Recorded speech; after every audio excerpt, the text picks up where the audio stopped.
Summertime is usually when the real estate industry peaks, but this year we could see the market shift in a different direction. I'm going to tell you the 3 things that I'm watching and how the news of that could change the outlook on the housing market. You want to stay tuned for this because I'm getting into it right now.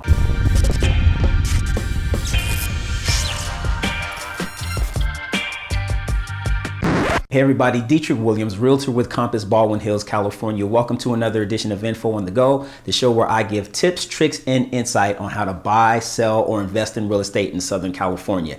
If that sounds like something that you're interested in, please make sure you hit that subscribe button and hit that bell so that you're notified every time I upload new content to YouTube. So earlier this week, FHA announced that it's changing the way that student loans were factored into people who were applying for a mortgage. Now, under the old rules, if you were under an income-driven repayment plan or an IDR, if you were in deferment, then lenders would have to take 1% of the total balance of your outstanding student loan debt. So for example, if you owed $100,000 in student loan debt, they take 1% of that, which is $1,000, and they'd apply it to your monthly debt.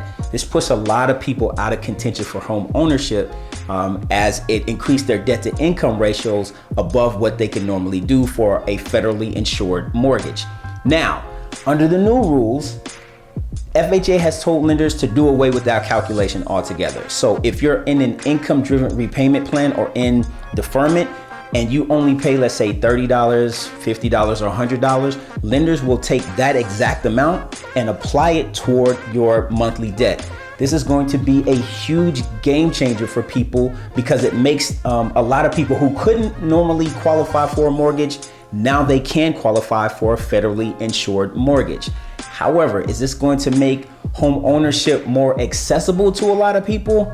I'm not quite sure. I'm going to come back to that. So let's put a pin in it. I'm going to come to the next thing that I'm watching to determine whether we're going to see a market shift. Now, on Tuesday of this past week, the Fed announced that it had no plans on raising interest rates because it wants to stave off inflationary pressure on the economy. So all signals indicate that any raise in interest rates is going to be in 2022 or perhaps 2023. Now, they're doing this to stave off inflation because if they speed up the process too fast, all the work that they've done is going to come unhinged. And what exactly did they do? Well, for the past several months, the Fed has been purchasing about $120 billion per month in government bonds and securities. So what does that mean? They've essentially been buying bonds and putting cash into the market. That cash has helped the economy stay afloat during the pandemic. But the Fed announced a couple of weeks ago that it may start paring down some of that spending that they're doing. What are they really looking for? They're looking to see what the employment numbers are going to do. Now, currently, we're probably about 5.8, 5.5% unemployment, which is really good compared to where we were a year ago, where we were, above 20% unemployment. But there are a lot of workers who were in the hardest hit industries that were in travel and leisure, retail, and hospitality. A lot of those workers have decided not to come back, and that's for various reasons. One is that what they get in unemployment with the increased benefits outweighs what they were getting paid on their normal jobs.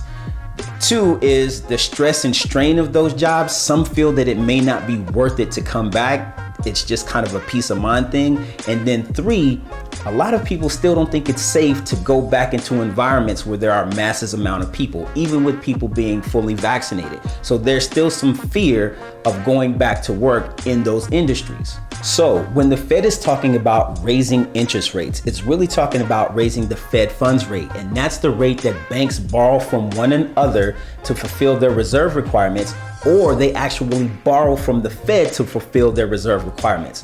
What are those requirements? Well, they vary from bank to bank, but essentially every bank needs to have a certain amount of cash on hand in case there's a major or large withdrawal that happens that spins out all the cash. So banks through the course of the day are loaning out money hand over fist. At the end of the day, they need to make sure that they have enough money in hand so that if somebody comes in or a company comes in or a couple of people come in and they make a huge withdrawal, that the bank is not caught without having any cash on hand. So that's the reason for the reserve requirement.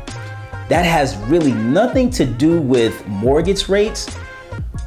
What really has to do with mortgage rates goes back to that $7.5 trillion of government securities and bonds that the Fed has been purchasing. In particular, I'm talking about 10-year Treasury bonds. The 10-year Treasury bond is directly correlated to mortgages. So as the Fed buys these bonds from the market, they put money into the market and those interest rates go down. When the Fed sells off those bonds, interest rates go up. So when the Fed talks about paring down some of that quantitative easing, what they're really talking about is selling those bonds back to the market. That will raise interest rates. Now, that's probably going to push a lot of people out of the market, and that will cause the market to take a shift. But here's the third thing that I'm watching. Momentum in the housing market has started to wane. So for the past 4 consecutive months, we've seen declines in the amount of existing home sales. And May's sales activity is kind of a signal to how the rest of the year is going to go. So we think we're going to see moderate price growth over the next several months.